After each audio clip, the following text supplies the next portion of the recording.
According to the theories of paleoacoustics, a clay pot would work much in the same way, with the pot acting as the recording medium and the stylus as the needle. In theory, sound vibrations moving through the stylus would be etched in the grooves of the pot, just waiting to be played back like a phonograph. This was an idea elucidated in the 1960s by Richard G. Woodbridge and David Jones, two of the early modern practitioners of paleoacoustics. As Jones described, a trowel, like any flat plate, must vibrate in response to sound. Thus, drawn over the wet surface by the singing plasterer, it must emboss a gramophone-type recording of his song in the plaster. Once the surface is dry, it may be played back. But in fact, paleoacoustics has been around for much longer than that, since the theory that some sort of immemorial record exists in the environment just waiting to be unlocked was first postulated in the 19th century by Charles Babbage, who, incidentally, was also the first to propose the concept of a programmable computer. As he eloquently illuminated in his seminal presentation on the permanent impression of our words and actions on the globe we inhabit, the pulsations of the air, once set in motion by the human voice, cease not to exist with the sounds to which they gave rise, strong and audible as they may be in the immediate neighborhood of the speaker, and at the immediate moment of utterance. Their quickly attenuated force soon becomes inaudible to human ears. The motions they have impressed on the particles of one portion of our atmosphere are communicated to constantly increasing numbers, but the total quantity of motion measured in the same direction receives no addition. Each atom loses as much as it gives, and regains again from other atoms a portion of those motions in which they in turn give up. The waves of air thus raised perambulate the earth and ocean surface, and in less than 20 hours, every atom of its atmosphere takes up the altered movement due to that infinitesimal portion of the primitive motion which has been conveyed to it through countless channels, and which must continue to influence its path throughout its future existence. There, in their mutable but unerring characters, mixed with the earliest as well as with the latest sighs of mortality, stand forever recorded, vows unredeemed, promises unfulfilled, perpetuating in the united movements of each particle the testimony of man's changeful will. In other words, every sound ever made is out there, just floating in space. Babbage was right about the computer. Was he right about this too? As ahead of his age as Babbage was, it was not until modern times that mainstream science began attempting to put the theories of paleoacoustics into practice, to try, as it were, to successfully recover ancient sounds. Now, some scientists are examining 3,000-year-old Greek pottery, searching for sound vibrations carved into the glaze by the potter's tools. Others have recreated the song of a 165-million-year-old insect using fossil remains and a computer, in what the Smithsonian called a landmark in paleoacoustics. Elsewhere, there is the work of Patrick Feaster, who has coined the term paleospectrophony to describe his practice of converting visual representations of sound, music, speech, and rhythm into audio. From diagrams of the singing of Russian peasants to sound spectrograms from the National Academy of Sciences and the FBI, Feaster has found a way to play mute images which recorded sound graphically in much the same way as a computer plays an MP3 file. In doing so, he has challenged ideas about what sound recordings are. Simply, every day, science learns more about the hidden history in our environment and how we might hear or view it. As it does, one might wonder if the Vatican had, in its Chronovisor, a more advanced version of what mainstream science is only starting to scratch the surface of. But then, what type of technology is more advanced than mainstream modern science?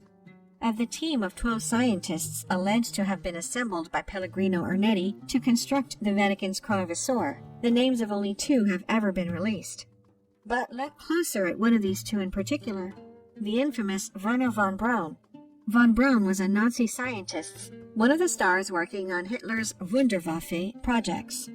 These Wunderwaffe, or miracle weapons, were said to include attempts at stealth fighters, acoustic cannons, anti-gravity technology, and perhaps even time travel. Some accounts even said scientists like von Braun were working on a way to create a window into the past. At the end of World War II, von Braun fled the losing side to the United States as part of the U.S. government's Project Paperclip, in which many high-level Nazi thinkers were quietly smuggled into the country and put to work for the U.S. government.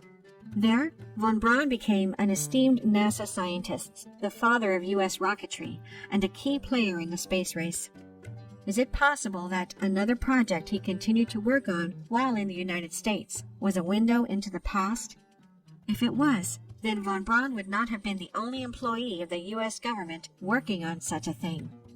Concealed within the archives on the website of the CIA, there exists an exceedingly strange document. It describes an experiment the CIA conducted in 1984, providing a seemingly unedited transcript which descends into the bizarre. First, according to the transcript, the subject of the experiment is given a sealed envelope and instructed not to open it. Whomever is conducting the experiment then begins to give the subject instructions, directing him to investigate different random coordinates, while providing no other information as to what these coordinates mean. As they do, the subject describes the incredible things he sees: an obelisk like the Washington Monument, rounded bottom-carved channels like roadbeds, a series of pyramids. Inside these pyramids, the subject describes coming across what he calls an ancient people. They're dying. It's past their time or age, he exclaims. As the experiment draws to an end, the subject is instructed to open the envelope he was given at the beginning. Inside, written on a 3x5-inch card, is the following: the planet Mars. Time of interest, approximately 1 million years BC. Titled Mars Exploration, May 22, 1984, it appears the document recounts an actual attempt by the CIA to use what is called astral projection in order to visit the planet Mars 1 million years in the past. What the subject had been describing then were the vestiges of an ancient Martian civilization. We even have a video of the now found remnants of pyramids and obelisks on Mars, just as the subject described in 1984. Together with a mysterious face resembling the face of the Great Sphinx. The link to the video will be in the comments below. It may sound bizarre, but for the CIA, it was decidedly not. In fact, the experiment was part of what was known as Project Stargate, an operation in which the CIA tested the possibility of all types of paranormal powers. Publicly available documents reveal the project's focus on psychoenergetics, defined as the mental processes by which the individual perceives, communicates with, and/or perturbs characteristics of a designed target, person, or event, remote in space and/or time from that individual. Most specifically, Project Stargate was interested in remote viewing, that is, using the mind alone to see things which aren't immediately present, whether they be in the present time, the past, or even the future. Bizarre as they may be, there is no doubt the CIA was looking hard at these things. The only question is, how far did they get? It all started with a man named Andrew Basiago, a Seattle attorney who came forward in the mid-2000s with the claim that he had been a part of a secret U.S. government operation known as Project Pegasus. According to Basiago, he had been recruited as a child into the project, which was experimenting with highly advanced technologies like teleportation and holographic time travel, sending children like him to different planets and times in history. As for his own experiences, Basiago described watching Abraham Lincoln's Gettysburg Address and being in attendance at Ford's Theater the night of his assassination. He had visited, he said, George Washington's battlefield tent during the Revolutionary War, and even gone back to see Jesus. One might note the similarity of these claims to Ornetti's description of his use of the Chronovisor. Were Basiago and Ornetti's accounts similar because they were using the same fundamental technology? Could Project Pegasus merely represent the next generation of the Chronovisor project? From Wernher von Braun and his Wunderwaffe, to the Vatican, to the CIA, and beyond? Perhaps we will never know the answers. Or perhaps modern science will tell us soon enough. Thank you for watching. If you enjoyed the video, please hit the like button, and if you're new, hit subscribe and the bell next to it for future notifications.